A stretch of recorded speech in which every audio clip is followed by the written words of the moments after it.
Hey everyone, in this video I'm reassembling my Raspberry Pi and walking you through how I set it up, from attaching the SSD to hosting a website. Let's dive in.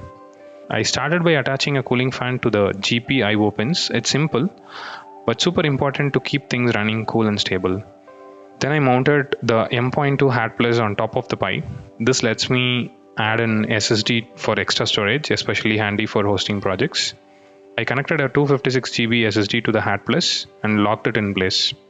I tried multiple steps surfing the internet to install the OS directly to the SSD, but there is no way.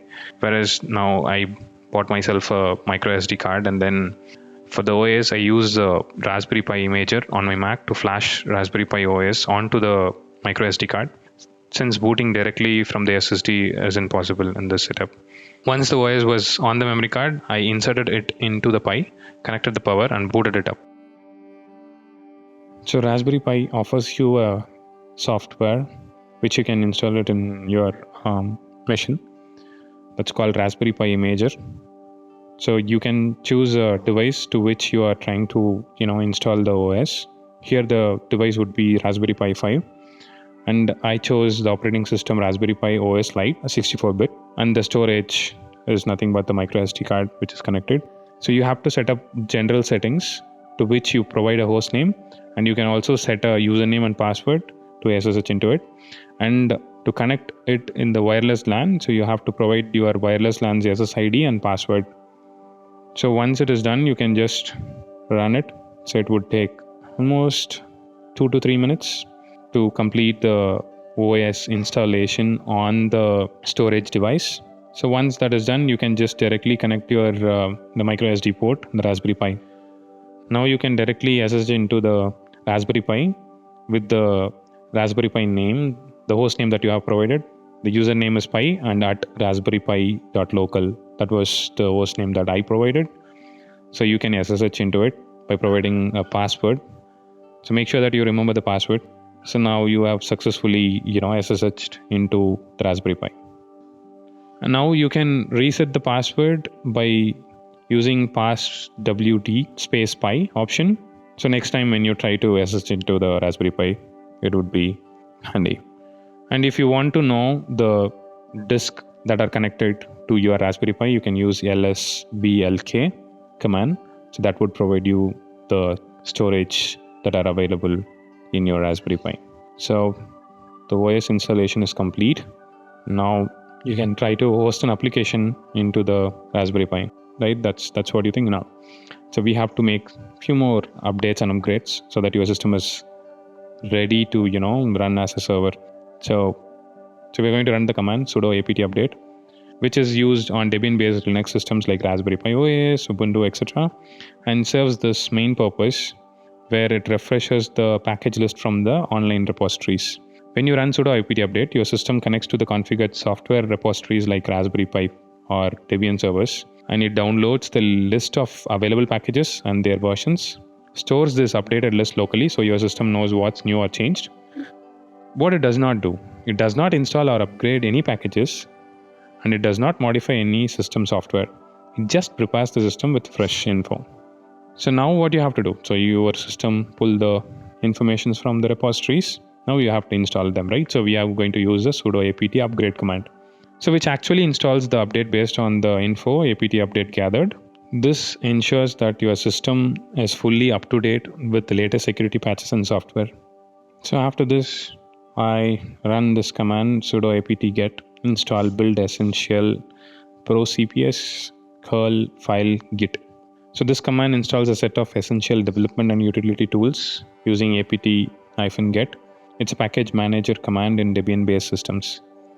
So the packages, the build essential, meta package that installs GCC, G++, a C compiler and C++ compiler, and make and other basic build tools. So pro CPS provides system utilities, PS, that is process list, top, VM stat, kill, etc. So curl, so you all know curl command line tool to download files or make HTTP requests. File, a command line tool that tells you the type of a file. Git installs the Git version control system. So in short, so we have installed the tools to compile software, tools to download, inspect and manage files, tools to track code with Git, tools to monitor your system. Now let's jump into hosting an application. So before hosting, I wanted to install Node.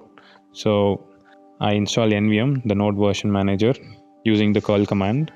So I made sure that the NVM directory exports are in place so that the system knows where NVM is located.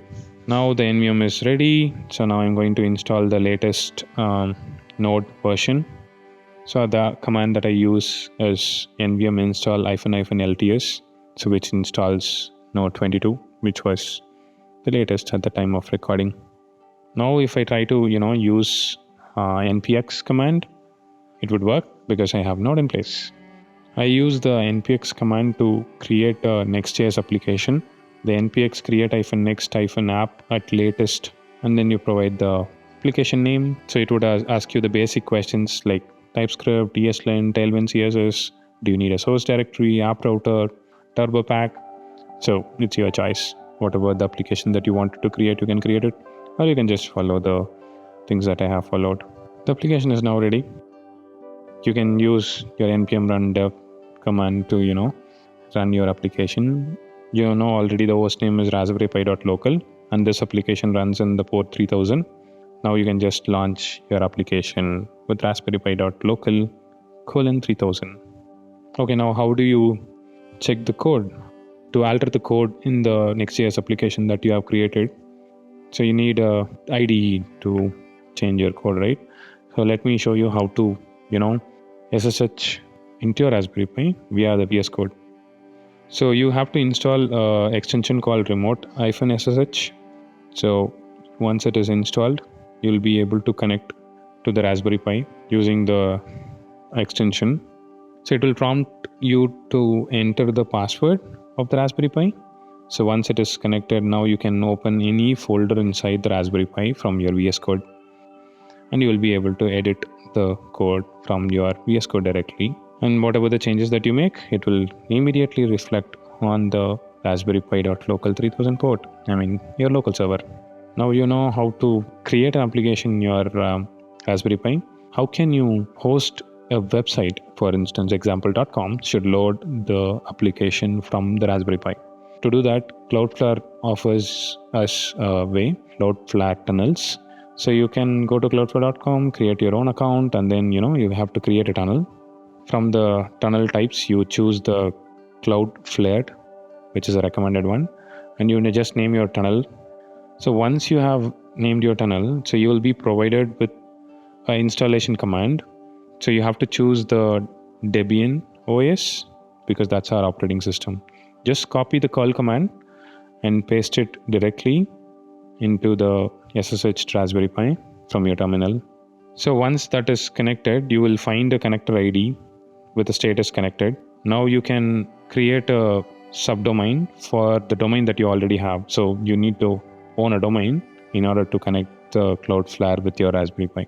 So I have already connected my domain with Cloudflare. So from the domains list, I chose udaya.dev, and I have provided Raspberry Pi, and I have also provided the port where the application is located.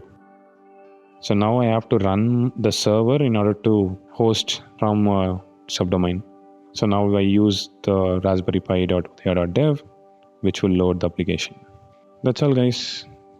Thanks for watching this video. I hope you have learned how to set up a Raspberry Pi, from assembling a Raspberry Pi to hosting an application via Cloudflare tunnels. Thank you for watching. See you soon.